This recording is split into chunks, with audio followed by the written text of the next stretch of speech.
जीवन सत्य की खोज दो मार्गों से हो सकती।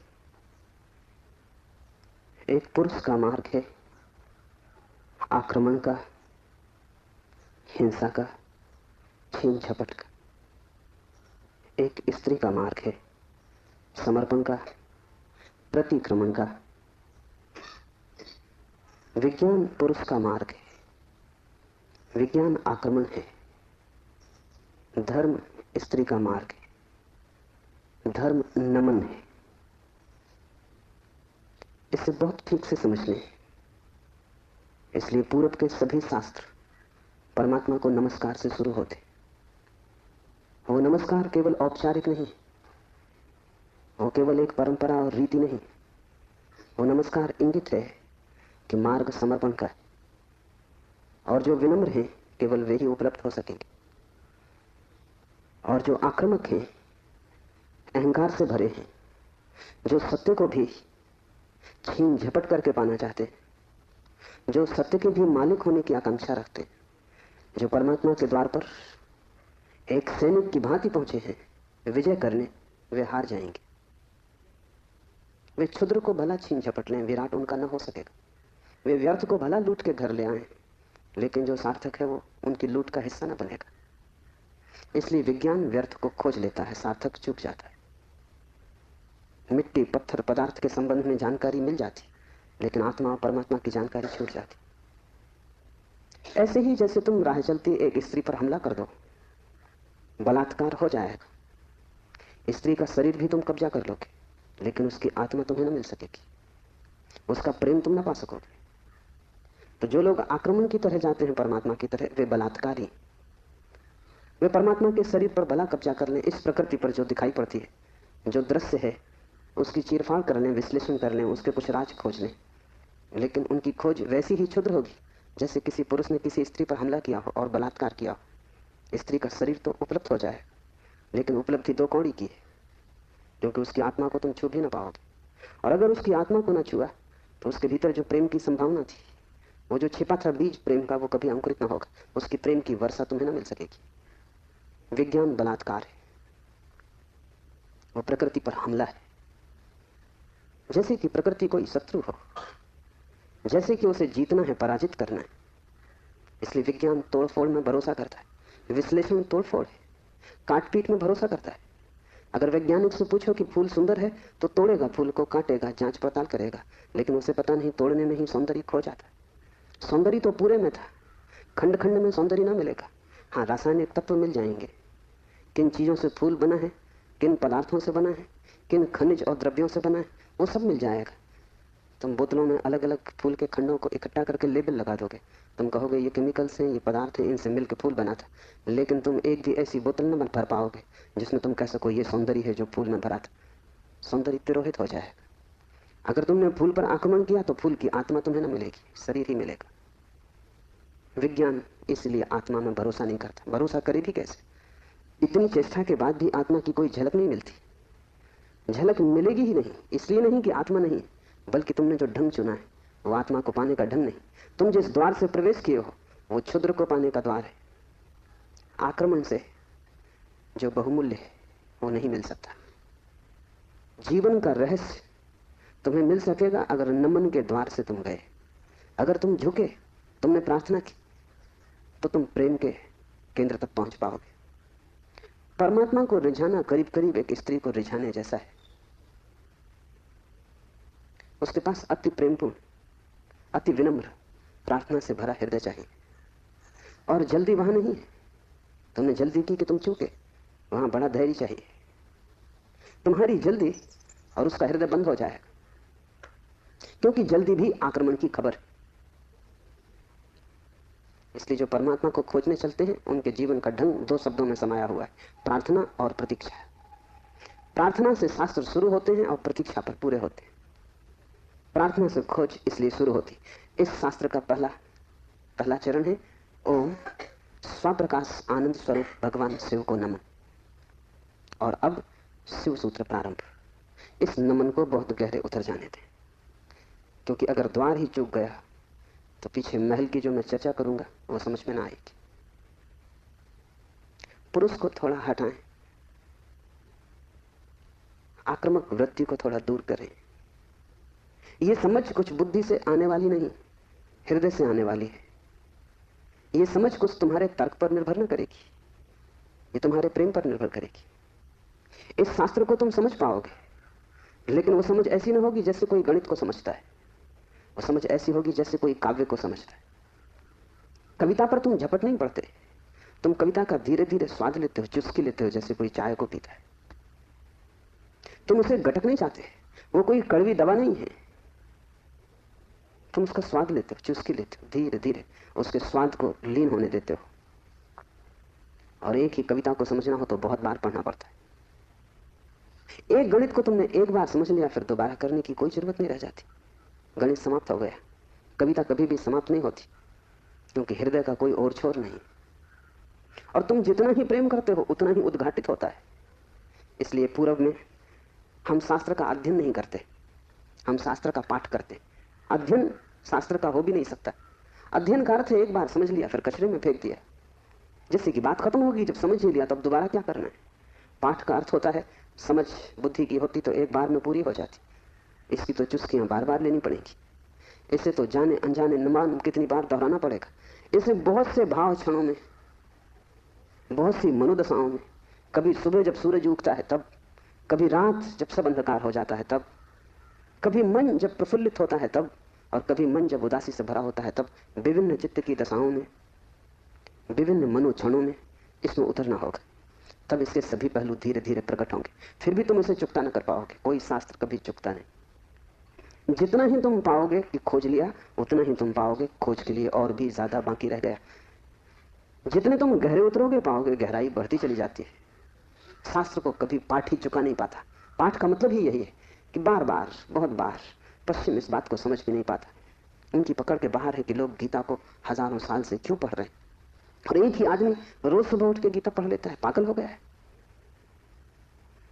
उनको ख्याल में नहीं कि पाठ की प्रक्रिया हृदय में उतारने की प्रक्रिया है। उसका समझ से बहुत वास्ता नहीं है, स्वाद से वास्ता है।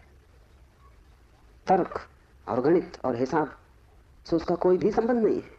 उसका संबंध तो अपने हृदय को और उसके बीच की जो दूरी है उसको मिटाने से। धीरे धीरे हम इतने लीन हो जाएं उसमें कि पाठी और पाठ एक हो जाए, पता ही न चले कि कौन गीता है, कौन गीता का पाठी। ऐसे भाव से जो चले, ये स्त्री का भाव है, ये समर्पण की धारा है। तो इसे ख्याल में ले लेना। नमन से हम चलें तो शिव के सूत्र समझ में आ सकेंगे। उन्हें तुम अपने में उतरने देना और जल्दी निर्णय की मत करना कि वे ठीक हैं कि गलत है, क्योंकि सूत्रों के संबंध में एक बात ख्याल रख लेना, तुम्हारे ऊपर निर्भर नहीं है तय करना कि वे ठीक है या गलत है। तुम निर्णय कर भी कैसे पाओगे? जो अंधेरे में खड़ा है वो प्रकाश के संबंध में क्या निर्णय करेगा? और जिसने कभी स्वास्थ्य नहीं जाना, जो रोग की सैया से ही बंधा रहा है, उसे स्वास्थ्य की परिभाषा कैसे समझ में आएगी? जिसने कभी प्रेम की स्फुरना नहीं पहचानी और जो जीवन भर घृणा, ईर्षा और द्वेष में जिया है, वो प्रेम की कविता तो पढ़ सकता है क्योंकि शब्द उसकी समझ में आ जाएंगे, लेकिन शब्दों में जो छिपा है, अंतर गुम्फित, वो द्वार तो उसके लिए बंद ही रहेगा। इसलिए तुम निर्णय मत करना कि क्या ठीक क्या गलत। तुम सिर्फ पीना, समझना भी नहीं कहता हूं, तुम सिर्फ पीना, तुम सिर्फ स्वाद में उतरना। और अगर वो स्वाद तुम्हारे भीतर रहस्य के लोग खोलने लगे, और वो स्वाद अगर तुम्हारे भीतर नई सुगंध को जन्म देते, और तुम पाओ कि क्षण भर को भी सही तुम्हारे दुर्गंध का व्यक्तित्व विलीन हो गया है, तुम्हारे भीतर कोई फूल खिला है और तुम सुगंधित हुए हो, क्षण भर को भी तुम पाओ कि तुम अंधकार नहीं हो, कोई दिया जल गया, एक झलक मिली जैसे अंधेरे में बिजली कौन गई हो, उसी से समझ आएगी। तुम्हारे समझने से नहीं, तुम्हारे अनुभव की झलक से समझ आएगी। इसलिए तुम विनम्र रहना। दूसरी बात, सूत्र का अर्थ होता है संक्षिप्त से संक्षिप्त, सारभूत, टेलीग्राफिक। वहां एक एक शब्द अत्यंत घना है। विस्तार नहीं होता सूत्र में, घनत्व होता है। लंबा नहीं होता सूत्र, बड़ा छोटा होता है, जैसे छोटा सा बीज होता है, उसमें सारा वृक्ष समाया होता है। जैसे बीज है ऐसा सूत्र है। बीज में तुम वृक्ष को देख भी नहीं सकते, देखना भी चाहोगे तो बीज में तुम वृक्ष को पाओगे नहीं, क्योंकि उसके लिए बड़ी गहरी आंखें चाहिए, जो बीच में वृक्ष को देख ले, जो वर्तमान में भविष्य को देख ले, जो आज कल को देख ले, जो दृश्य से अदृश्य को खोज ले। बड़ी पैनी आंखें चाहिए। वैसी पैनी आंखें तुम्हारे पास अभी नहीं है। अभी तो तुम्हें बीज बीज ही दिखाई पड़ेगा। वृक्ष को देखना हो तो बीज को तुम्हें बोना पड़ेगा, और कोई रास्ता तुम्हारे पास देखने का नहीं है। और जब बीज टूटेगा जमीन में और वृक्ष अंकुरित होगा, तभी तुम पहचान पाओगे ये सूत्र बीज है, इन्हें तुम्हें अपने हृदय में बोना होगा। तुम अभी निर्णय मत करना, क्योंकि अभी तुमने अगर बीज पर निर्णय लिया तो तुम इसे फेंक ही दोगे, कचरा कूड़ा मालूम पड़ेगा। बीज में कंकड़ पत्थर में कोई ज्यादा फर्क नहीं है। कभी कभी तो कंकड़ पत्थर ज्यादा चमकीले, रंगीन, खूबसूरत, कीमती होते, लेकिन बीज और कीमती से कीमती कोहिनूर में भी एक फर्क है कि तुम कोहिनूर को बो दो तो उसमें से कुछ पैदा ना होगा। वो कीमती कितना ही, वो मुर्दा है, उसका मूल्य ना समझ कितने ही समझते हो, लेकिन जीवन उसमें नहीं, वो लाश है। और बीज कुरूप भी दिखाई पड़ता हो, कोई उसकी कीमत भी ना हो, लेकिन उसमें जीवन छिपा है। तुम उससे बो दो, उससे विराट वृक्ष पैदा होगा। और एक बीज से करोड़ों बीज लग जाएंगे। एक छोटा सा बीज इस सारे विश्व को पैदा कर सकता है, क्योंकि एक बीज से करोड़ों बीज पैदा होते हैं, फिर करोड़ों बीज से हर बीज से करोड़ बीज पैदा होते हैं। एक छोटे बीज में सारे विश्व का ब्रह्मांड समा सकता है। सूत्र बीज है, उसके साथ जल्दी नहीं की जा सकती। उसको बोओगे हृदय में और अंकुरित होगा, फूल लगेंगे, तभी तुम जान पाओगे, तभी निर्णय लिया जा सकता है। तीसरी बात, इसके पहले कि हम शुरू करें, धर्म महान क्रांति है।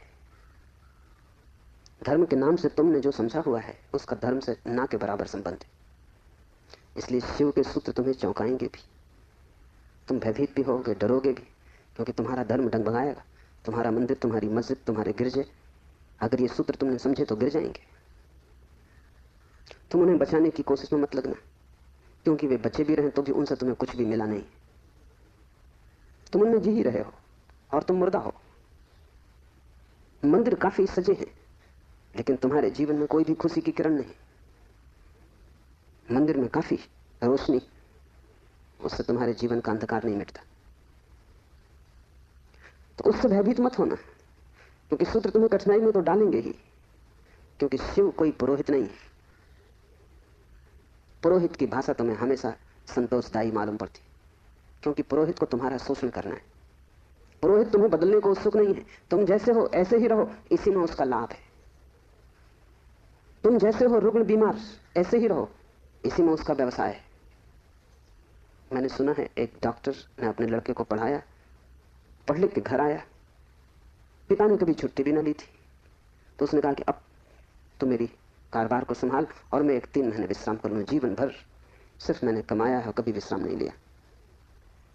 वो विश्व की यात्रा पर निकल गया। 3 महीने बाद लौटा तो उसने अपने लड़के से पूछा कि सब ठीक चल रहा है। उसके लड़के ने कहा कि बिल्कुल ठीक चल रहा है। आप हैरान होंगे कि जिन मरीजों को आप जीवन भर में ठीक न कर पाए, उनको मैंने 3 महीने में ठीक कर दिया। पिता ने सिर ठोक लिया। उसने कहा, मूढ़, वही हमारा व्यवसाय थे। क्या मैं उनको ठीक नहीं कर सकता था? तेरी पढ़ाई कहां से आती थी? उन्हीं पर आधार था, और भी बच्चे पढ़ लिख लेते, तूने सब खराब कर दिया। पुरोहित तुम जैसे हो, रुग्ण बीमार तुम्हें वैसा ही चाहता है, उस पर ही उसका व्यवसाय है।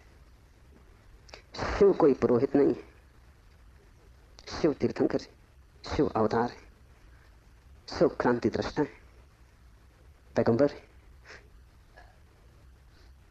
वे जो भी कहेंगे वो आग है। अगर तुम जलने को तैयार हो तो ही उनके पास आना। अगर तुम मिटने को तैयार हो तो ही उनके निमंत्रण को स्वीकार करना, क्योंकि तुम मिटोगे तो ही नए का जन्म होगा। तुम्हारी राख पर ही नए जीवन की शुरुआत है। इन बातों को ख्याल में रख के एक सूत्र को समझने की कोशिश करें। पहला सूत्र है चैतन्य आत्मा। चैतन्य आत्मा है। चैतन्य हम सभी हैं, लेकिन आत्मा का हमें कोई पता नहीं चलता। अगर चैतन्य ही आत्मा है तो हम सभी को पता चल जाना चाहिए। हम सब चैतन्य हैं, लेकिन चैतन्य आत्मा है, इसका क्या अर्थ होगा? पहला अर्थ, इस जगत में सिर्फ चैतन्य ही तुम्हारा अपना है। आत्मा का अर्थ होता है अपना, से सब पराया है। शेष कितना ही अपना लगे, पराया है। मित्र हो, परिजन हो, परिवार के लोग हो, धन हो, यश पद प्रतिष्ठा हो, बड़ा साम्राज्य हो, वह सब जिसे तुम कहते हो मेरा, वहां धोखा है, क्योंकि वो सभी मृत्यु तुमसे छीन लेगी। मृत्यु कसौटी है, कौन अपना है कौन पराया है। मृत्यु जिससे तुम्हें अलग कर दे वो पराया था, और मृत्यु तुम्हें जिससे अलग न कर पाए वो अपना था। आत्मा का अर्थ है जो अपना है। लेकिन जैसे ही हम सोचते हैं अपना, वैसा ही दूसरा प्रवेश कर जाता है। अपने का मतलब ही होता है कोई दूसरा जो अपना है। तुम्हें यह ख्याल ही नहीं आता कि तुम्हारे अतिरिक्त तुम्हारा अपना कोई भी नहीं, हो भी नहीं सकता है। और जितनी देर तुम भटके रहोगे इस धारा में कि कोई दूसरा अपना है, उतने दिन व्यर्थ गए, उतना जीवन अकारण बीता।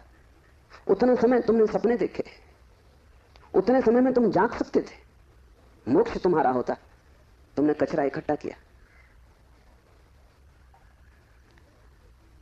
सिर्फ तुम ही तुम्हारे हो, यह पहला सूत्र। मेरे अतिरिक्त मेरा कोई भी नहीं, यह बड़ा क्रांतिकारी सूत्र है, बड़ा समाज विरोधी। क्योंकि समाज जीता इसी आधार पर है कि दूसरे अपने हैं, जाति के लोग अपने हैं, देश के लोग अपने हैं। मेरा देश, मेरी जाति, मेरा धर्म, मेरा परिवार, मेरे का सारा खेल। समाज जीता है मेरे की धारणा पर। इसलिए धर्म समाज विरोधी तत्व है। धर्म समाज से छुटकारा है, दूसरे से छुटकारा है। और धर्म कहता है कि तुम्हारे अतिरिक्त तुम्हारा और कोई भी नहीं। ऊपर से देखने पर बड़ा स्वार्थी वचन मालूम पड़ेगा, क्योंकि ये तो ये बात हुई कि बस हम ही अपने, तो तत्क्षण हमें लगता है ये तो स्वार्थ की बात है। ये स्वार्थ की बात नहीं। अगर ये तुम्हें ख्याल में आ जाए तो ही तुम्हारे जीवन में परार्थ और परमार्थ पैदा होगा। क्योंकि जो अभी आत्मा के भाव से ही नहीं भरा है, उसके जीवन में कोई परार्थ और कोई परमार्थ नहीं हो सकता। तुम कहते हो दूसरों को मेरा, लेकिन मेरा कह के तुम करते क्या हो? मेरा कह के तुम उन्हें चूसते हो। मेरा तुम्हारा शोषण का हिस्सा है, फैलाव है। जिसको भी तुम मेरा कहते हो तुम उसे गुलाम बनाते हो, तुम उसे अपने परिग्रह में परिवर्तित कर देते हो। मेरी पत्नी, मेरा पति, मेरा बेटा, मेरा पिता, तुम करते क्या हो? इस मेरे के पीछे, इस मेरे के पर्दे के पीछे तुम्हारे संबंध का मूल आधार क्या है? तुम चूसते हो, तुम शोषण करते हो, तुम दूसरे का उपयोग करते हो। इस दूसरे के उपयोग को तुम सोचते हो परार्थ, तो तुम भ्रांति में हो। एक सम्राट बूढ़ा हुआ, उसके 3 बेटे थे और वो बड़ी चिंता में था किसको राज्य दे। तीनों ही योग्य और कुशल थे, तीनों ही समान गुणधर्मा थे, इसलिए बड़ी कठिनाई हुई। उसने एक दिन तीनों बेटों को बुलाया और कहा कि पिछले पूरे वर्ष में तुमने जो भी कृत्य महानतम किया हो, एक कृत्य जो पूरे वर्ष में महानतम हो, वो तुम मुझे कहो। बड़े बेटे ने कहा कि गांव का जो सबसे बड़ा धनपति वो तीर्थ यात्रा पर जा रहा था। उसने करोड़ों रुपए के हीरे जवाहरात बिना गिने, बिना किसी हिसाब किताब के, बिना किसी दस्तखत लिए मेरे पास रख दिए और कहा कि जब मैं लौट आऊंगा तीर्थ यात्रा से मुझे वापस लौटा देना। चाहता मैं तो पूरे भी पा जा सकता था, क्योंकि न कोई लिखा पड़ी थी, न कोई गवाह था। इतना भी न करता तो थोड़े बहुत बहुमूल्य हीरे में बचा लेता तो कोई कठिनाई न थी, क्योंकि उस आदमी ने ना तो गिने थे और न कोई संख्या रखी थी। लेकिन मैंने सब जैसी की जैसी थैली वापस लौटा दी। पिता ने कहा तुमने भला किया, लेकिन मैं तुमसे पूछता हूं कि अगर तुमने कुछ रख लिए होते तो तुम्हें पश्चाताप, गिलानी, अपराध का भाव पकड़ता या नहीं? उस बेटे ने कहा निश्चित पकड़ता। तो बाप ने कहा इसमें परोपकार कुछ भी ना हुआ, तुम सिर्फ अपने पश्चाताप, अपनी पीड़ा से बचने के लिए ये किए। इसमें परोपकार क्या हुआ? हीरे बचाते तो ग्लानि मन को पीड़ा देती, कांटे की तरह चुभती, उस कांटे से बचने के लिए तुमने हीरे वापस दिए। काम तुमने अच्छा किया, ठीक है, लेकिन परोपकार कुछ भी ना हुआ। उपकार तुमने अपना ही किया है। दूसरा बेटा थोड़ी चिंता में पड़ा और उसने कहा कि मैं राह के किनारे से गुजरता था और झील मैं सांझ के वक्त, जबकि वहां कोई भी न था, एक आदमी डूबने लगा। चाहता तो मैं अपने रास्ते चला जाता, सुना अनसुना कर देता, लेकिन मैंने तत्क्षण छलांग मारी, अपने जीवन को खतरे में डाला और उस आदमी को बाहर निकाला। बाप ने कहा तुमने ठीक किया, लेकिन अगर तुम चले जाते और ना निकालते तो क्या उस आदमी की मृत्यु सदा तुम्हारा पीछा न करती? तुम अनसुनी कर देते ऊपर से, लेकिन भीतर तो तुम सुन चुके थे उसकी चीत्कार आवाज कि बचाओ। क्या सदा सदा के लिए उसका प्रेत तुम्हारा पीछा न करता? उसी भय से तुमने छलांग लगाई, अपने जान को खतरे में डाला, लेकिन परोपकार तुमने कुछ किया हो इस भ्रांति में पड़ने का कोई कारण नहीं। तीसरे बेटे ने कहा कि मैं गुजरता था जंगल से और एक पहाड़ की कगार पर मैंने एक आदमी को सोया हुआ देखा, जो कि नींद में अगर एक भी करवट ले तो सदा के लिए समाप्त हो जाएगा, क्योंकि दूसरी तरफ महान खड्ड था। मैं उस आदमी के पास पहुंचा और जब मैंने देखा कि वो कौन है तो वो मेरा जानी दुश्मन था। मैं चुपचाप अपने रास्ते पे जा सकता था, या अगर मैं अपने घोड़े पर सवार उसके पास से भी गुजरता तो मेरे बिना कुछ किए शायद सिर्फ मेरे गुजरने के कारण वो करवट लेता और खड्ड में गिर जाता। लेकिन मैं आहिस्ते से जमीन पर सरकता हुआ उसके पास पहुंचा कि कहीं मेरी आहट में वो गिर न जाए। और ये भी मैं जानता था कि वो आदमी बुरा है, मेरे बचाने में भी वो मुझे गालियां ही देगा। उसे मैंने हिलाया, आहिस्ते से जगाया, और वो आदमी गांव में मेरे खिलाफ बोलता फिर रहा है, क्योंकि वो आदमी कहता है मैं मरने ही वहां गया था। इस आदमी ने वहां भी मेरा पीछा किया। इस जीने तो देता ही नहीं, इसने मरने भी न दिया।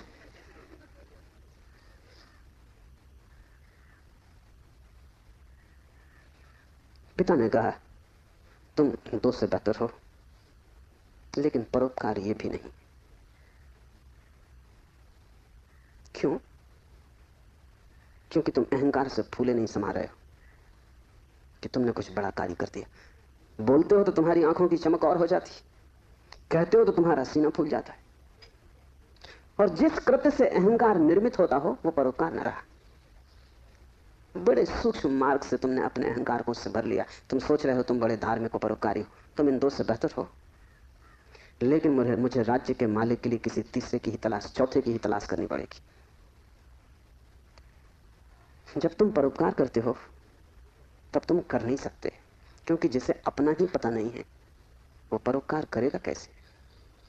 तुम चाहे सोचते हो कि तुम कर रहे हो गरीब की सेवा, अस्पताल में बीमार के पैर दबा रहे हो, लेकिन अगर तुम गौर से खोजोगे तो तुम कहीं ना कहीं अपने अहंकार को ही भरता हुआ पाओगे। और अगर तुम्हारा अहंकार ही सेवा से भरता है तो सेवा भी शोषण है। आत्मज्ञान के पहले कोई व्यक्ति परोपकारी नहीं हो सकता है, क्योंकि स्वयं को जाने बिना इतनी बड़ी क्रांति हो ही नहीं सकती। मैंने सुना है कि मुल्ला नसरुद्दीन की पत्नी उससे झगड़ रही और कह रही थी कि मामला क्या है, एक दफा साफ हो जाना चाहिए। तुम मेरे सभी रिश्तेदारों को नफरत और घृणा क्यों करते हो? नसरुद्दीन ने कहा यह बात गलत है, यह बात तथ्यगत भी नहीं है, और मैं इसका प्रमाण है मेरे पास। और प्रमाण यह है कि मैं तुम्हारी सांस को अपनी सांस से ज्यादा चाहता हूं। अहंकार ऐसे रास्ते खोजता, ऊपर से दिखता है कि तुम परोपकार कर रहे हो, लेकिन भीतर तुम ही खड़े होते हो। और जितनी सूक्ष्म हो जाती है यात्रा, उतनी ही पकड़ के बाहर हो जाती। दूसरे तो पकड़ ही नहीं पाते, तुम भी नहीं पकड़ पाते हो। दूसरे तो धोखे में पड़ते ही हैं, तुम भी अपने दिए धोखे में घूम जाते हो, भटक जाते हो। हम सभी ने अपनी अपनी भूल भुलैया बना ली। उसमें हमने दूसरों को धोखा देने के लिए ही शुरू किया था सारा उपाय, आयोजन। ये हमने कभी सोचा न था कि अपनी बनाई भूल भुलैया में हम खुद ही खो जाएंगे, लेकिन हम खो गए। पहली बात स्मरण रखो, तुम्हारे अतिरिक्त तुम्हारा कोई भी नहीं है। जैसे ही यह स्मरण सघन होता है कि चैतन्य ही आत्मा है, बस चैतन्य ही मैं हूं, और सब पर है, पराया है, विजाती है, वैसे ही तुम्हारे जीवन में क्रांति की पहली किरण प्रविष्ट हो जाती। वैसे ही तुम्हारे और समाज के बीच एक दरार पड़ जाती। वैसे ही तुम्हारे और तुम्हारे संबंधों के बीच एक दरार पड़ जाती। लेकिन आदमी अपनी तरफ देखना नहीं चाहता। देखना कठिन भी है, क्योंकि देखने के पहले जिस प्रक्रिया से गुजरना पड़ता है वो बहुत संघातक है। एक मारवाड़ी व्यापारी एक फिल्म अभिनेत्री के प्रेम में पड़ गया। वैसे बात अनहोनी थी, मारवाड़ी और व्यापारी प्रेम से सदा दूर ही रहता है, लेकिन अनहोनी भी घटती है। प्रेम में तो पड़ गया, लेकिन व्यापारी का संदेह भरा चित्त, तो उसने एक जासूस नियुक्त कर दिया अभिनेत्री के पीछे कि तू पता लगा इसका चरित्र तो ठीक है ना, इससे पहले कि मैं प्रस्ताव करूं विवाह का, सब बात पक्की कागज पर साफ हो जानी चाहिए। जासूस ने बड़ी खोजबीन की, 7 दिन बाद उसने रिपोर्ट भी भेज दी। रिपोर्ट आई कि इस स्त्री का चरित्र एकदम निर्दोष निष्कलुष है। ऐसी कोई बात कभी इसके संबंध में नहीं सुनी गई, नहीं जानी गई जिससे संदेह पैदा हो, सिर्फ एक बात को छोड़कर, पिछले कुछ दिनों से एक संदिग्ध मारवाड़ी के साथ ये देखी जाती। वो संदिग्ध मारवाड़ी वो स्वयं थे। आंख दूसरे को देखती है,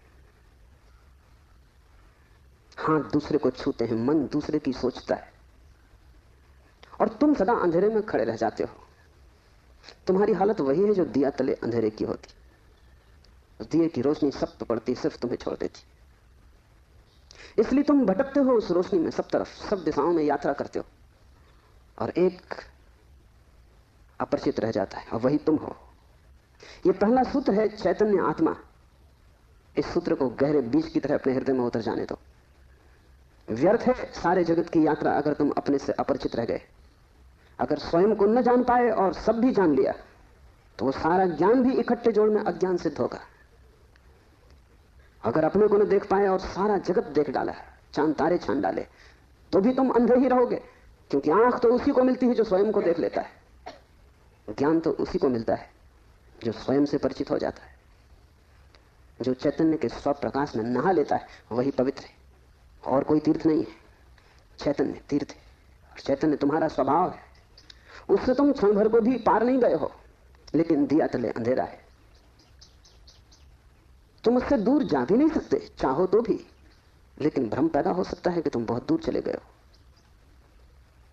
तुम सपना देख सकते हो संसार में,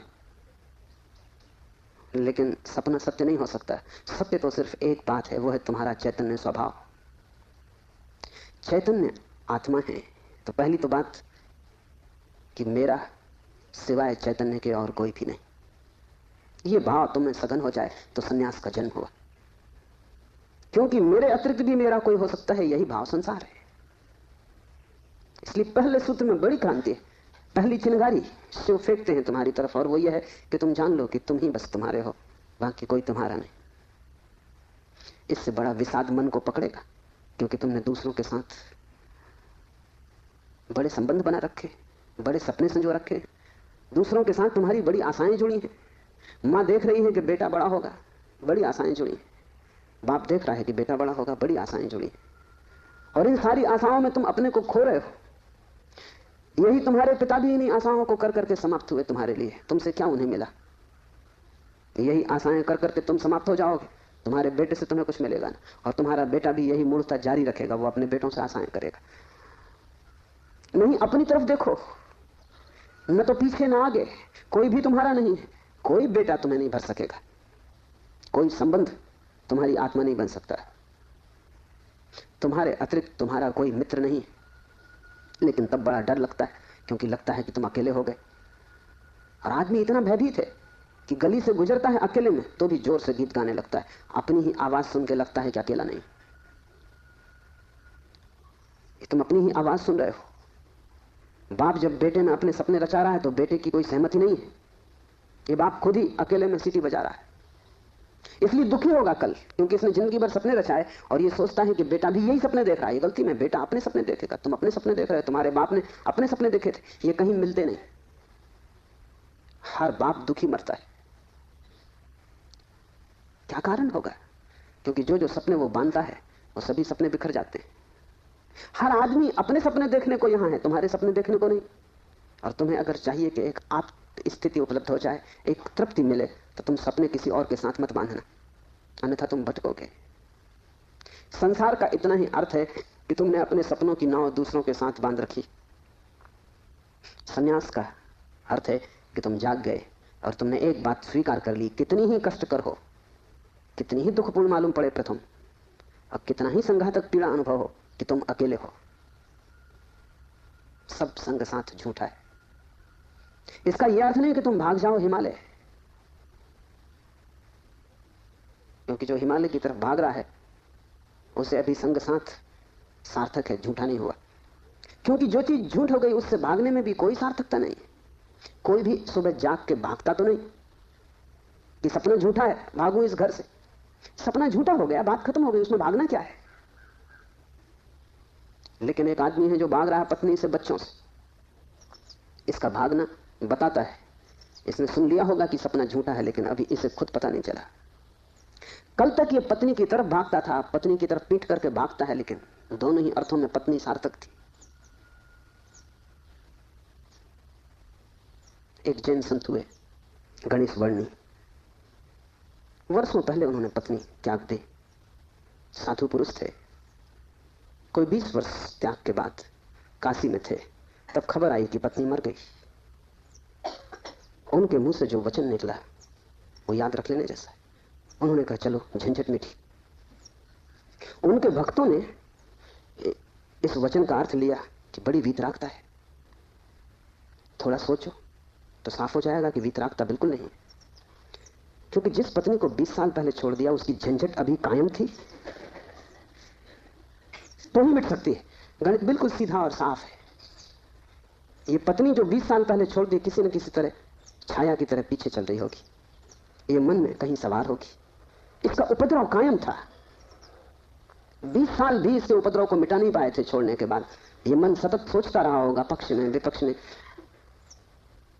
पत्नी के मरने पर यह वचन कि चलो झंझट मिटी, पत्नी के संबंध में कुछ भी नहीं बताते, सिर्फ पति के संबंध में बताते कि आदमी भाग तो गया छोड़कर, लेकिन छोड़ ना पाया।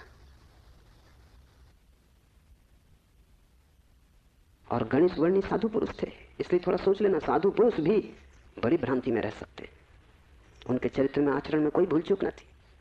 वे मर्यादा के पुरुष थे, ठीक ठीक नियम से चलते थे। वहां कोई जरा भी दरार नहीं पा सकता, जरा त्रुटि नहीं पा सकता। सब आचरण ठीक था, साधुता पूरी थी। फिर भी भीतर कोई बात चूक गई, हिमालय पहुंच गए, झंझट सांस चली गई। फिर दूसरी बात भी समझ लेने जैसी है, और वो ये कि अगर पत्नी के मरने पर पहला ख्याल ही आया कि झंझट मिटी, तो कहीं जाने अनजाने अचेतन में पत्नी की मृत्यु की आकांक्षा भी छिपी रही होगी। वो जरा गहरा किसी तल पर पत्नी मिट जाए, न हो, समाप्त हो जाए, ये तो हिंसा हो गई। लेकिन एक एक वचन भी अकारण नहीं आता, आसमान से नहीं आता।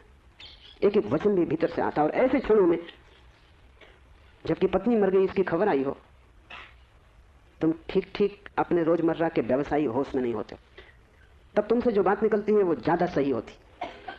घंटे भर बाद तुम्हें मौका मिल जाएगा, तुम खुद ही सोच समझ के लिप पोता कर लोगे, तुम फिर जो कहोगे वो बात झूठी हो जाएगी। लेकिन तत्क्षण उस क्षण में वर्णी चूक गए। वो जो 20 साल से उन्होंने चारों तरफ साधुता का व्यवस्था कर रखी थी, उस क्षण में भूल गए। जब वर्णी को ऐसा घट सकता है तो तुम्हें तो सहज ही घट सकता है। भागने से कुछ भी ना होगा, भाग कर कोई भी कभी भाग नहीं पाया। लेकिन भक्त इसको न देख पाएंगे। उन्होंने तो वर्णी की कथा में इसको बड़े बहुमूल्य वचन की तरह संग्रहित किया, ये सोच के कि देखो आदमी कैसा वितराग है। तुम्हें पता भी नहीं हो सकता कि वितरागता क्या है। तुम राग में जीते हो, तुम्हें विराग समझ में आता है, तुमसे जो विपरीत है वो समझ में आता है। तुम जानते हो कि तुम पत्नी को छोड़ के नहीं जा सकते, और ये आदमी छोड़ के चला गया, ये आदमी तुमसे बड़ा है, ये तुमसे विपरीत है, लेकिन तुमसे भिन्न नहीं। तुम पैर के बल खड़े हो, ये आदमी सिर के बल खड़ा है, लेकिन तुम्हारे मन में और इस मन में रत्ती भर भी फर्क नहीं। खोज के देखो, तुम सभी सोचते हो कि पत्नी झंझट। तुम एक आध ऐसा पति पा सकते हो जो कहे पत्नी झंझट नहीं। पत्नी के सामने मत पूछना, एकांत में, अकेले में। मुल्ला नसरुद्दीन ने मुझे कहा है कि मैं भी कभी सुखी था, लेकिन ये मुझे पता ही तब चला जब मैंने विवाह कर लिया, और तब फिर बहुत देर हो चुकी थी। मैं भी कभी सुखी था, ये पता मुझे तब चला जब मैंने विवाह कर लिया, लेकिन तब तक तो बहुत देर हो चुकी थी, सुख हाथ से जा चुका था। पति को गहराई में पूछो तो ऐसा पति खोजना कठिन है जिसने कई बार पत्नी की हत्या करने का विचार न किया हो, सपने न देखे हो कि मार डाला पत्नी को, सुबह उठ के वो भी कहेगा कैसा बेहुदा सपना, लेकिन अचेतन आकांक्षा है। जिससे झंझट पैदा होती है उसे मिटा देने का मन सीधा तर्क है, लेकिन झंझट दूसरे से कभी पैदा होती ही नहीं। पत्नी में अगर कोई उपद्रव होता तो कौन तुम्हें रोकता था? तुम सब भाग गए होते हिमालय। उपद्रव पत्नी में नहीं है, क्योंकि तुम हिमालय जाके फिर पत्नी खोज लोगे। उपद्रव तुम्हारे भीतर है। तुम अकेले नहीं रह सकते, तुम्हें कोई दूसरा चाहिए। अकेले में तुम डरते हो, कोई दूसरा, तब तुम निश्चिंत मालूम पड़ते हो। क्यों? दूसरे की मौजूदगी से आश्वासन मिलता है। दुख में सुख में कोई साथी है, जीवन में मृत्यु में कोई साथी है। लेकिन अकेलापन स्वभाव है, और जिस व्यक्ति ने यह अनुभव कर लिया कि आत्मा ही बस मेरी है, उसने अपने अकेलेपन को अनुभव कर लिया। भागने की कोई भी जरूरत नहीं, तो झंझट पीछे चली जाएगी। तुम जहां हो वहीं रहना, रत्ती भर भी बाहर कोई फर्क करने की आवश्यकता नहीं है, लेकिन भीतर तुम अकेले हो जाना। भीतर तुम कैवल्य को अनुभव करना कि मैं अकेला हूं, कोई संगी साथी नहीं। और ये तुम दोहराना मत, क्योंकि दोहराने की कोई जरूरत नहीं कि रोज सुबह बैठ के तुम दोहराओ कि मैं अकेला हूं, कोई संगी साथी नहीं। इससे कुछ भी ना होगा। ये दोहराना तो सिर्फ यही बताएगा कि तुम्हें अभी ख्याल नहीं हुआ। इसे समझना, ये तथ्य है कि तुम अकेले हो। समझने में अड़चन है, वही तपस्या है। तप का अर्थ नहीं है कि तुम धूप में खड़े हो जाओ। आदमी को छोड़ के सभी पशु पक्षी धूप में खड़े, उनमें से कोई भी मोक्ष नहीं चला जा रहा है। और तप का अर्थ ये नहीं है कि तुम भूखे खड़े हो जाओ, अनशन कर लो, उपवास कर दो, क्योंकि आधी दुनिया वैसे ही भूखी मर रही है। कोई उपवास करके मोक्ष नहीं पहुंच जाता है। शरीर को गला दो, जला दो, उससे कुछ हल नहीं है। वो सिर्फ आत्महिंसा है और महानतम पाप है। और सिर्फ मूढ़ उस पाप में उतरते हैं। जिन्हें थोड़ा भी बोध है वो ऐसी नासमझियां ना करेंगे। दूसरे को भूखा मारना अगर गलत है तो खुद को भूखा मारना सही कैसे हो सकता है? दूसरे को सताना अगर हिंसा है तो खुद को सताना अहिंसा कैसे हो सकती है? सताने में हिंसा है, किसको तुम सताते हो उससे क्या फर्क पड़ता है? जो हिम्मतवर है वो दूसरे को सताते हैं, जो कमजोर है वो खुद को सताते हैं। क्योंकि दूसरे को सताने में एक खतरा है, दूसरा बदला लेगा। खुद को सताने में वो खतरा भी नहीं है, कौन बदला लेगा? कमजोर अपने को सताते हैं। तुमने कभी ख्याल किया, अगर पुरुष नाराज हो जाए तो वो पत्नी को पीटता है, अगर पत्नी नाराज हो वो खुद को पीटती। ये जो पत्नी है ये साधुओं का प्रतीक है। कमजोर अपने को पीट लेता, क्या करे? ताकतवर दूसरे को पीटता है, क्योंकि उसमें खतरा तो है ही कि दूसरा क्या करेगा कौन जाने। कमजोर आत्महिंसक हो जाता है और ताकतवर परहिंसक होता है। और धार्मिक वो है जो अहिंसक, न वो दूसरे को सताता है न खुद को सताता है। सताने की बात ही व्यर्थ है। तपस्या का अर्थ है कि तुमने ये सत्य स्वीकार कर लिया कि तुम अकेले हो, कोई उपाय नहीं है संगी साथी का। तुम कितना ही चाहो, कितनी ही आंखें बंद करो, सपने देखो, तुम अकेले ही रहोगे। जन्मों जन्मों से तुमने घर बसाए, परिवार बसाए, मिटाए, लेकिन तुम अकेले ही रहे हो। तुम्हारे अकेलेपन में रत्ती भर फर्क नहीं पड़ता। जिसने ये जान लिया, स्वीकार कर लिया कि मैं अकेला हूं, उसके लिए इंगित है इस सूत्र में चैतन्य आत्मा है, वही तुम्हारा और कोई तुम्हारा नहीं। और दूसरी बात इस सूत्र में है, वो है चैतन्य। आत्मा कोई सिद्धांत नहीं है कि तुम शास्त्र में पढ़ो और मान लो। आत्मा कोई, जैसे गुरुत्वाकर्षण का सिद्धांत है, ऐसा कोई सिद्धांत नहीं है। आत्मा एक अनुभव है, सिद्धांत नहीं। और अनुभव है चैतन्य की तीव्रता का। इसलिए तुम जितने चैतन्य होते जाओगे उतनी ही तुम्हें आत्मा का पता चलेगा। तुम जितने बेहोश होते चले जाओगे उतना ही तुम्हें अपना पता नहीं चलेगा। और तुम करीब करीब बेहोश हो। जो आत्मा को जानना चाहता है उसे किसी दर्शन शास्त्र की जरूरत नहीं है, उसे चैतन्य को जगाने की प्रक्रिया चाहिए, उसे विधि चाहिए जिससे वो ज्यादा चेतन हो जाए। जैसे कि आग को तुम उखाते हो, राख जम जाती, तुम उकसा देते हो, राख झड़ जाती, अंगारे झलकने लगते। ऐसी तुम्हें कोई प्रक्रिया चाहिए जिससे तुम्हारी राख झड़े और अंगारा चमके, क्योंकि उसी चमक में तुम पहचानोगे कि तुम चैतन्य हो। और जितने तुम चैतन्य हो उतने ही तुम आत्मवान हो। जिस दिन तुम पाओगे कि मैं परम चैतन्य हूं, उस दिन तुम परमात्मा हो। तुम्हारी चेतना की मात्रा ही तुम्हारी आत्मा की मात्रा होगी। लेकिन अभी तुम करीब करीब बेहोश हो, अभी करीब करीब तुम जैसे शराब पिए हो। अभी तुम चल रहे हो, उठ रहे हो, काम कर रहे हो, लेकिन जैसे नींद में। होश तुम्हें नहीं है। कभी तुमने ख्याल किया, किताब पढ़ते वक्त तुम पूरा पेज पढ़ जाते हो, तब तुम्हें ख्याल आता है, अरे मैं पूरा पेज पढ़ भी गया और एक शब्द याद नहीं। तुमने कैसे पढ़ा होगा पूरा पेज? तुम पढ़ सकते हो सोए सोए, मन कहीं और रहा होगा, तुम पढ़ गए। तब तुम्हें होश पता चला कि ये तो पूरा पेज व्यर्थ गया। तुम कई बार रास्ते से चलते हो, तुम पूरा रास्ता चल जाते हो, तब तुम्हें ख्याल आता है कि तुम चल रहे हो। तुम काम करते हो और तुम्हें पता नहीं चलता कि तुम कर रहे हो। तुम बेहोशी में जी रहे हो और चैतन्य आत्मा है, और तुम पूछते हो क्या आत्मा है? तुम चाहते हो कोई प्रमाण दे, तुम चाहते हो कोई सिद्ध करे, कोई तर्क से तुम्हें समझा दे तो तुम भी मान लो, नहीं तो तुम नास्तिक हो जाओगे। नास्तिकता बेहोशी का सहज परिणाम है, आस्तिकता होश का फल। जितना तुम्हारा होश बढ़ेगा, तो जरूरत नहीं है कि तुम मानो कि आत्मा है, क्योंकि कई ना समझ मान रहे हैं, उससे कुछ हल नहीं होता। इस मुल्क में तो सभी मानते हैं कि आत्मा है, लेकिन इससे क्या फर्क पड़ता है? तुम्हारे जीवन में कोई क्रांति से आती नहीं। शायद तुम इसलिए मान लेते हो कि हजारों साल से दोहराया जा रहा है। सुनते सुनते तुम्हारे कान पक गए, सुनते सुनते तुम भूल ही गए हो कि संबंध में सोचना भी है। सुनते सुनते पुनरुक्ति से आदमी सम्मोहित हो जाता है। एक ही बात बार बार दोहराई चली जाए तो तुम भूल जाते हो कि वो संदेह किया जा सकता है, विचार किया जाता है। और फिर आत्मा है, इससे तुम्हें बड़ा संतोष भी मिलता है। शरीर मरेगा ये तुम्हें पता है, आत्मा नहीं मरेगी, इससे बड़ी हिम्मत बनती है। और आत्मा कभी नहीं मरेगी, अग्नि उसे जलाएगी नहीं, शस्त्र उसे छेदेंगे नहीं, मृत्यु उसका कुछ बिगाड़ ना सकेगी, इससे तुम्हें बड़ी सांत्वना मिलती। पर सांत्वना सत्य नहीं है। आत्मा को कोई न तो स्वीकार कर सकता है सिद्धांत की तरह, और न पुनरुक्ति की तरह कोई सम्मोहित हो सकता है। आत्मा को तो केवल वही लोग जान पाते हैं जो चैतन्य को बढ़ाते हैं। इस तरह जियो कि तुम पर राख इकट्ठी ना हो, इस तरह जियो कि तुम्हारे भीतर का अंगारा चलता रहे, प्रकाशित हो। इस तरह जियो कि प्रति क्षण तुम होश में रहो, बेहोश नहीं।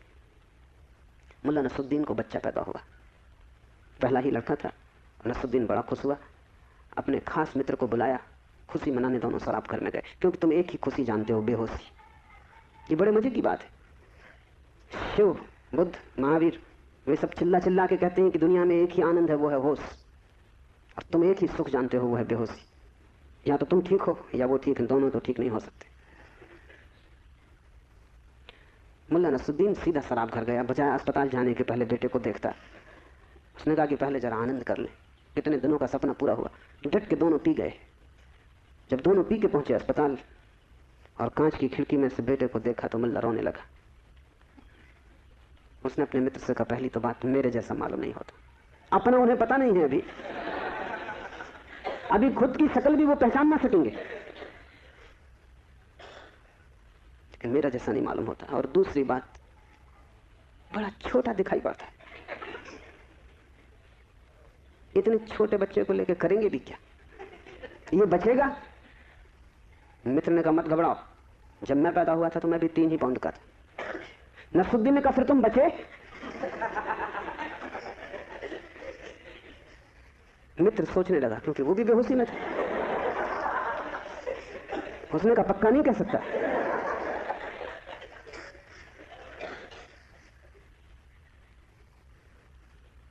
आदमी बेहोशी में है, उसके जीवन का सारा परिप्रेक्ष्य, उसकी सारी दृष्टि उसकी बेहोशी से भर जाती, सब धुआं धुआं हो जाता। तुम कुछ भी ठीक से नहीं देख पाते, और तुम एक ही सुख जानते हो कि जब तुम अपने को भूल जाते हो, चाहे सिनेमा हो, चाहे संगीत हो, चाहे सेक्स हो, जहां भी तुम अपने को भूल जाते हो वहीं तुम कहते हो बड़ा सुख आया। भूलने को तुम सुख कहते हो, विस्मरण को? कारण है, क्योंकि जब भी तुम होश से भरते हो तुम सिवाय दुख के अपने जीवन में कुछ भी नहीं पाते। इसलिए जब भी तुम देखते हो जीवन को, जरा ही सजग हो के तुम पाते हो दुख दुख, कुरूपता चारों तरफ। एक मेरे मित्र अविवाहित ही रह गए, उनसे मैंने पूछा कि क्या हुआ, कैसे चूक गए? तो उन्होंने कहा कि बड़ी अड़चन आई। जिस स्त्री को मैं प्रेम करता था, जब मैं शराब पी लेता तब वो मुझे सुंदर मालूम पड़ती, तब मैं शादी करने को राजी, लेकिन तब वो राजी नहीं। और जब मैं होश में होता तब मैं राजी नहीं, तब वो राजी होती थी। इसलिए चूक गए, कोई उपाय ना हुआ, मेल ना हो सका। तुम जब भी आंख खोल कर देखोगे सब तरफ कुरूपता और दुख पाओगे। जब तुम बेहोश होते हो तब सब ठीक लगता है। इसलिए तुम्हें तकलीफ मालूम पड़ती, चैतन्य आत्मा असंभव, इसलिए दुख से गुजरना होगा। उसको ही तपश्चर्या कहा है। जब कोई व्यक्ति जागना शुरू करता है तो पहले तो उसे दुख में से ही गुजरना होगा, क्योंकि तुमने जन्मों जन्मों तक दुख अपने चारों तरफ निर्मित किए हैं। कौन उनसे गुजरेगा तुम अगर न गुजरे तो? इसको हमने कर्म कहा है। कर्म का कुल इतना ही अर्थ है कि जन्मों जन्मों तक हमने चारों तरफ दुख निर्मित किए। जाने अनजाने हमने दुख की फसल बोई है, काटेगा कौन? तो जब भी तुम होश में आते हो तुम्हें फसल दिखाई पड़ती, बड़ी लंबी, इस खेत से तुम्हें गुजरना पड़ेगा। डर के मारे तुम वहीं बैठ जाते हो, फिर आंख बंद करके शराब पी लेते हो कि तो बहुत झंझट का काम है। लेकिन जितनी तुम शराब पीते हो उतनी ये फसल बढ़ती जाती। हर जन्म तुम्हारे कर्म की श्रृंखला में कुछ और जोड़ जाता है, घटाता नहीं। तुम और भी गर्त में उतर जाते हो, नरक और करीब आ जाता है। होश से भरोगे तो पहला तो घटना ये घटने ही वाली है कि तुम्हारे जीवन में चारों तरफ दुख दिखाई पड़ेगा, नरक, क्योंकि तुमने वो निर्मित किया है। और अगर तुमने हिम्मत रखी, साहस रखा और तुम उस दुख से गुजर गए, तो जिस दुख से तुम सचेतन रूप से गुजर जाओगे वो फसल कट गई। उन दुखों से तुम्हें न गुजरना पड़ेगा फिर। और अगर एक बार तुम सारी दुख की श्रृंखला से गुजर जाओ, कर्म की श्रृंखला से, क्योंकि वो तुम्हारी आत्मा के चारों तरफ बंधी हुई जंजीरें, अगर तुम उन सबसे गुजर जाओ और होश न खो और हिम्मत जारी रखो कि कोई फिक्र नहीं, जितना दुख मैंने पैदा किया है मैं गुजरूंगा, मैं अंत तक जाऊंगा। मैं उस प्रथम घड़ी तक जाना चाहता हूं जब मैं निर्दोष था और दुख की यात्रा शुरू न हुई थी, जब मेरी आत्मा परम पवित्र थी और मैंने कुछ भी संग्रह न किया था दुख का। मैं उस समय तक प्रवेश करूंगा ही, चाहे कुछ भी परिणाम हो, कितना ही दुख, कितनी ही पीड़ा। अगर तुमने इतना साहस रखा तो आज नहीं कल दुख से पार होकर तुम उस जगह पहुंच जाओगे जहां शिव का सूत्र तुम्हें समझ में आएगा, चैतन्य आत्मा है।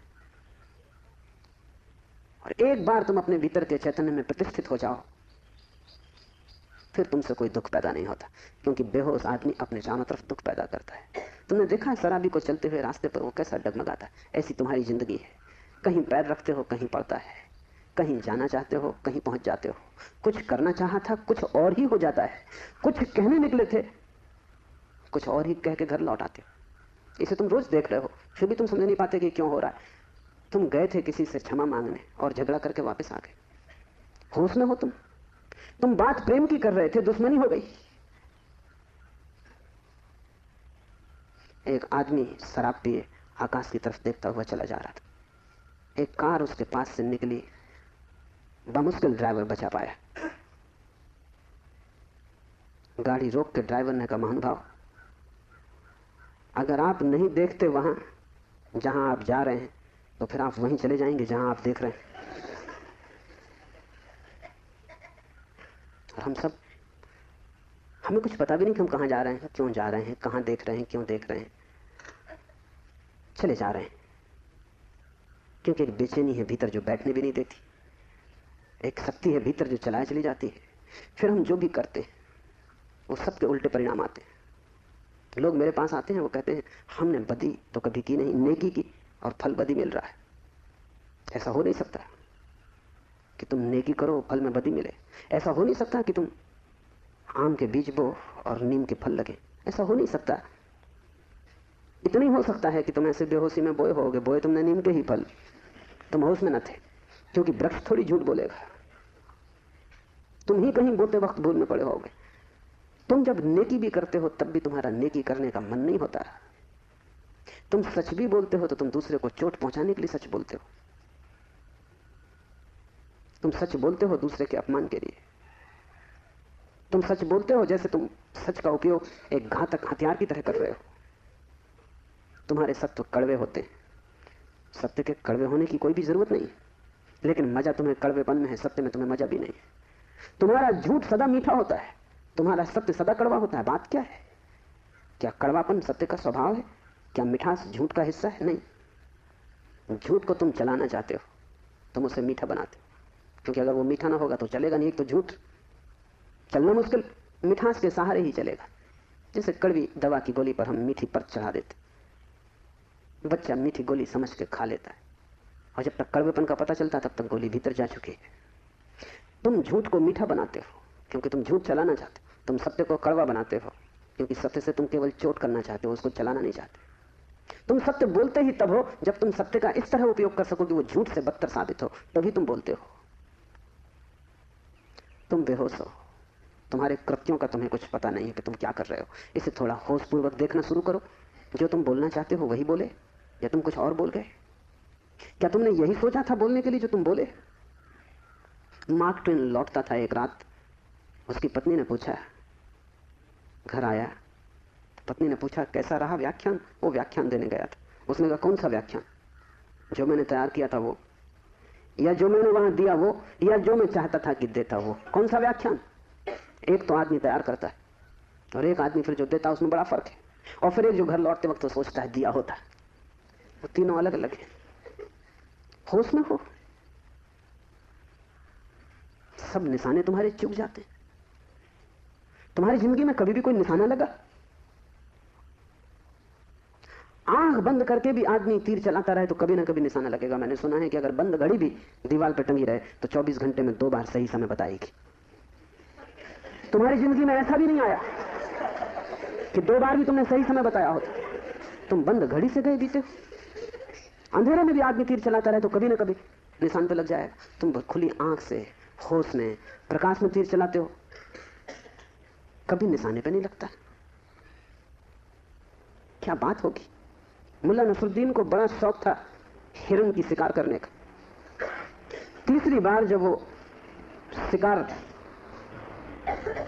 करने जंगल पहुंचा और जंगल के विश्राम गृह में उसने अपना सामान रखा और तैयारी की, और जब सूटकेस खोला तो उसमें एक बड़ी फोटो रखी थी। अब पत्नी ने उस फोटो के नीचे लिखा था, मुल्ला हिरन इस तरह का होता है। उन्हें शिकार का शौक था लेकिन हिरन का पता नहीं था। तुम कुछ भी मार मूर के घर आ जाओगे, हिरन ठीक से फोटो देख लेना। तुम सब जगह चूक गए हो, वही तुम्हारे जीवन का दुख है। और चूकने का कुल कारण है कि तुम होश में नहीं हो।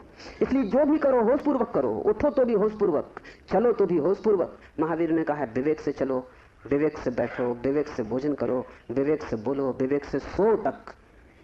महावीर से कोई पूछता है कि साधु कौन, तो महावीर ने कहा जो अमूर्छित है। और असाधु कौन?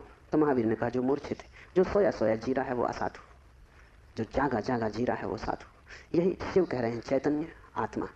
चैतन्य को बढ़ाओ, धीरे धीरे आत्मा की झलक तुम्हारे जीवन में आनी निश्चित है। दूसरा सूत्र है ज्ञानम बंधा। ज्ञान बंध है। बड़ी हैरानी का सूत्र है। ज्ञान के बहुत अर्थ है। एक तो जब तक तुम इस ज्ञान से भरे हो कि मैं हूं, तब तक तुम अज्ञान में रहोगे, क्योंकि मैं अज्ञान है, अहंकार अज्ञान है। जिस दिन तुम आत्मा से भरोगे उस दिन हूंपन तो रहेगा, मैंपन नहीं रहेगा। मैं हूं, इसमें से मैं तो कट जाएगा, सिर्फ हूं रहेगा। इसे थोड़ा प्रयोग करके देखो। कभी किसी वृक्ष के नीचे शांत बैठकर खोजो कि तुम्हारे भीतर मैं कहां है। तुम कहीं भी ना पाओगे। हूं तो तुम सब जगह पाओगे, मैं तुम कहीं भी ना पाओगे। सब जगह तुम्हें अस्तित्व मिलेगा, लेकिन अस्तित्व के साथ अहंकार तुम्हें कहीं भी ना मिलेगा। अहंकार तुम्हारी निर्मित है, वो तुम्हारा बनाया हुआ है, वो झूठा है, वो असत्य है, उससे ज्यादा अप्रामाणिक और कुछ भी नहीं। वो काम चलाऊ है, उसकी संसार में जरूरत है, लेकिन उसकी सत्य में कहीं भी कोई स्थान नहीं। तो एक तो मैं हूं, ये ज्ञान बंध का कारण है। मेरा बोध हूंपन का बोध नहीं। हूंपन का बोध तो शुद्ध है, उसमें कोई सीमा नहीं है। जब तुम कहते हो हूं, तो तुम्हारे हूं में और वृक्ष के हूं में कोई फर्क होगा? तुम्हारे हूं में और मेरे हूं में कोई फर्क होगा? जब तुम सिर्फ हो तो नदियां, पहाड़, वृक्ष सभी एक हो गए। जैसे ही मैंने कहा मैं, वैसे ही मैं अलग हुआ। जैसे ही मैंने कहा मैं, वैसे ही तुम टूट गए, पर हो गए, अस्तित्व से मैं पृथक हो गया। हूंपन ब्रह्म है और मैं मनुष्य की अज्ञान दशा है। जब तुम जानते हो कि सिर्फ हूं, तब तुम्हारे भीतर केंद्र नहीं होता, तब सारा अस्तित्व एक हो जाता है। तब तुम उस लहर की तरह हो जो सागर में खो गई। अभी तुम उस लहर की तरह हो जो जम के बर्फ हो गई, सागर से टूट गई है। ज्ञानम बंधा, पहला तो ज्ञान बंध है, इस बात का ज्ञान कि मैं हूं। दूसरा ज्ञान बंध है वो सब ज्ञान जो तुम बाहर से इकट्ठा कर लिए हो, जो तुमने शास्त्रों से चुराया है, जो तुमने सदगुरुओं से उधार लिया है, जो तुम्हारी स्मृति है, वो सब बंधन है। उससे तुम्हें मुक्ति ना मिलेगी। इसलिए तुम पंडित से ज्यादा बंधा हुआ आदमी ना पाओगे। मेरे पास सब तरह के लोग आते हैं, सब तरह के मरीज, उसमें पंडित से ज्यादा कैंसर ग्रस्त कोई भी नहीं। उसका इलाज नहीं, वो ला इलाज है। उसकी तकलीफ यह है कि वो जानता है, इसलिए ना वो सुन सकता, ना वो समझ सकता। तुम उससे कुछ बोलो, इसके पहले कि तुम बोलो उसने उसका अर्थ कर लिया है। इसके पहले कि वो तुम्हें सुने उसने व्याख्या निकाल ली। शब्दों से भरा हुआ चित्त जानने में असमर्थ हो जाता है। वो इतना ज्यादा जानता है बिना कुछ जाने, क्योंकि सब जाना हुआ उधार है। शास्त्र से अगर ज्ञान मिलता होता तो सभी के पास शास्त्र है, ज्ञान सभी को मिल गया होता। ज्ञान तो तब मिलता है जब कोई निशब्द हो जाता है, जब वो सभी शास्त्रों को विसर्जित कर देता है, जब वो सब ज्ञान को जो दूसरों से मिला है वापस लौटा देता है जगत को, जब वो उसे खोजता है जो मेरा मूल अस्तित्व है, जो मुझे दूसरे से नहीं मिला। इसे थोड़ा समझो, तुम्हारा शरीर तुम्हें माँ और पिता से मिला है, तुम्हारे शरीर में तुम्हारा कुछ भी नहीं है।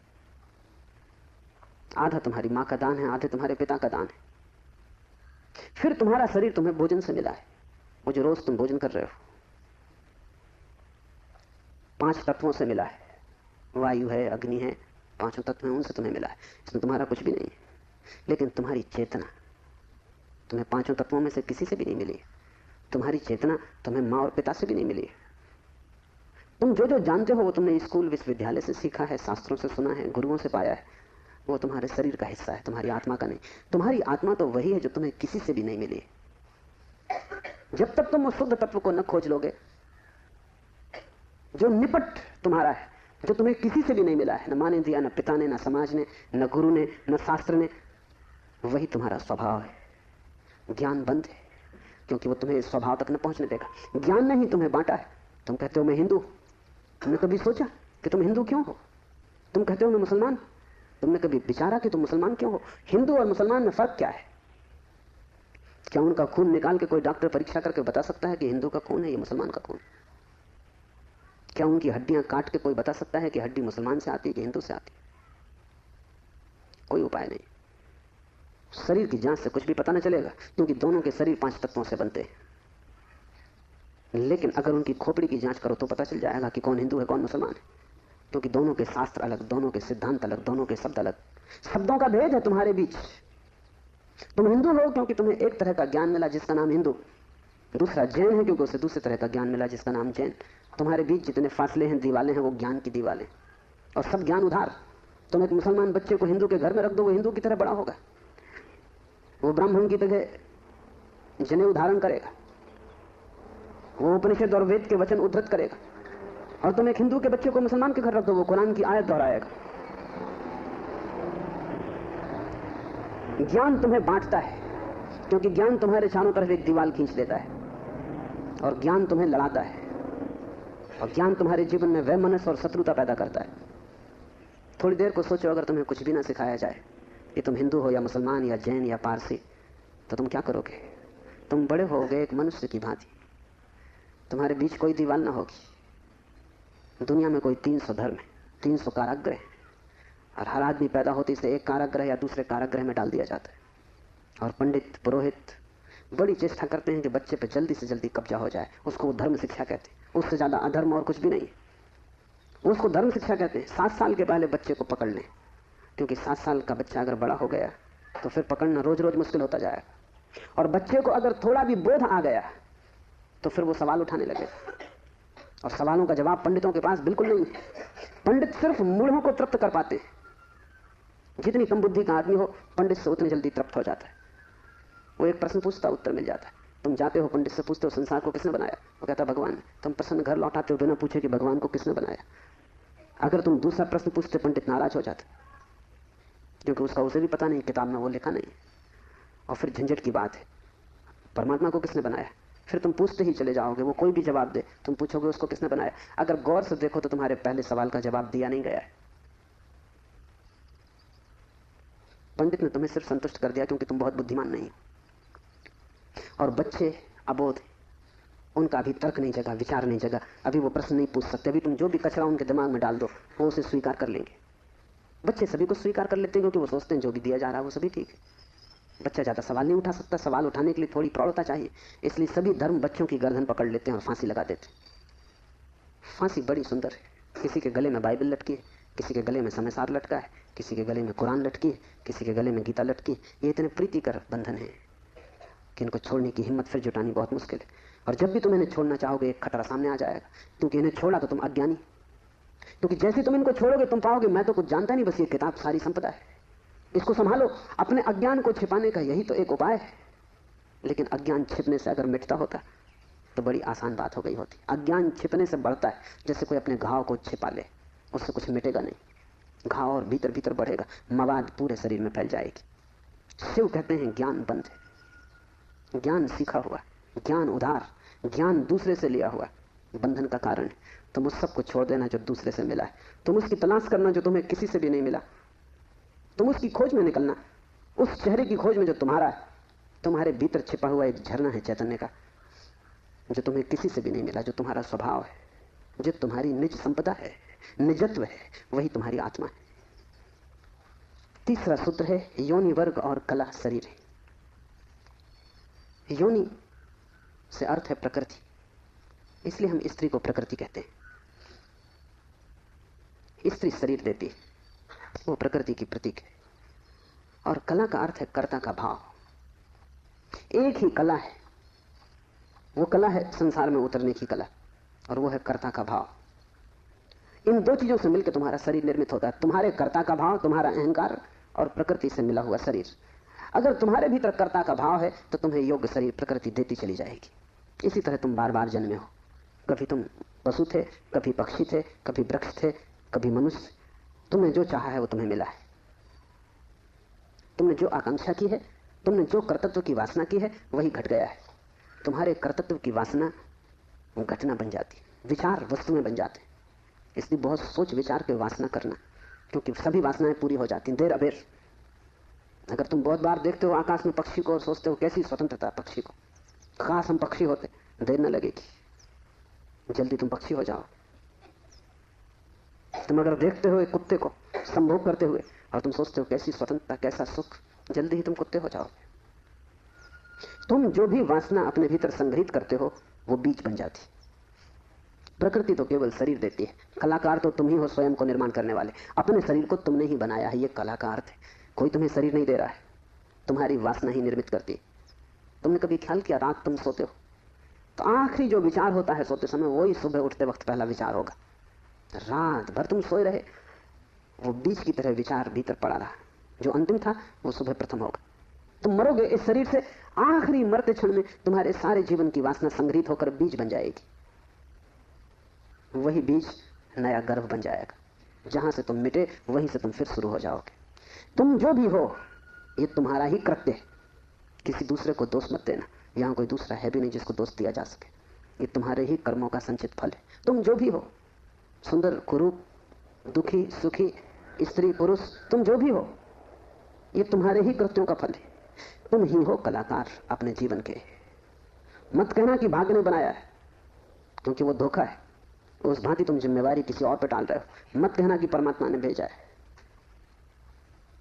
तुम परमात्मा पर जिम्मेदारी मत डालना, क्योंकि ये तरकीब है खुद के दायित्व से बचने की। इस कारागृह में तुम अपने ही कारण हो। जो व्यक्ति इस बात को ठीक से समझ लेता है कि अपने ही कारण में यहां हूं, उसके जीवन में क्रांति शुरू हो जाती। शिव कह रहे हैं योनि वर्ग और कला शरीर है। प्रकृति तो सिर्फ योनि है, वो तो सिर्फ गर्भ है। तुम्हारा अहंकार उस योनि में बीज बनता है।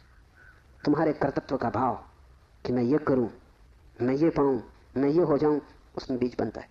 और जहां भी तुम्हारे कर्तव्य की कला और प्रकृति की योनि का मिलन होता है, शरीर निर्मित हो जाता है। इसलिए बुद्ध पुरुष कहते हैं सभी वासनाओं को छोड़ दो, तभी तुम मुक्त हो सकोगे। तुमने अगर स्वर्ग की वासना की तो तुम देवता हो जाओगे, लेकिन वो भी मुक्ति ना होगी, क्योंकि वासनाओं से कभी भी अशरीर की स्थिति पैदा नहीं होती। सभी वासनाओं से शरीर निर्मित होते हैं। जब तक तुम निर्वासना को उपलब्ध नहीं हो, जब तक तृष्णा तुमने पूरी ही नहीं छोड़ दी, तब तक तुम नए शरीरों में भटकते रहोगे। और शरीर के ढंग अलग हो, शरीर की मौलिक स्थिति एक ही जैसी है। शरीर के दुख समान है, चाहे पक्षी का शरीर हो चाहे आदमी का शरीर हो, दुखों में कोई भेद नहीं है। क्योंकि मौलिक दुख है आत्मा का शरीर में बंध जाना। मौलिक दुख है कारागृह में प्रविष्ट हो जाना। फिर कारागृह की दीवारें वर्तुलाकार हैं कि त्रिकोण है कि चौकोन है, उससे कोई हल नहीं होता, उससे कुछ फर्क नहीं पड़ता। तुम भला सोचते हो फर्क पड़ता है। एक मेरे मित्र हैं, ड्राइंग के शिक्षक हैं, उन्हें जेल हो गई। लौटे 3 साल बाद तो मैंने उनसे पूछा कैसे रहे दिन, कैसे कटे दिन। उन्होंने कहा और तो सब ठीक था, लेकिन मेरी कोठरी के कोने 90 कोण के नहीं थे। वो ड्राइंग के शिक्षक हैं, उनकी बुद्धि उन 90 कोण के नहीं थे कोठरी के कोने। उनकी असली तकलीफ 3 साल यही रही, क्योंकि उसी कोठरी में रहना और बार बार देखना वो कोना, वो 90 कोण का नहीं।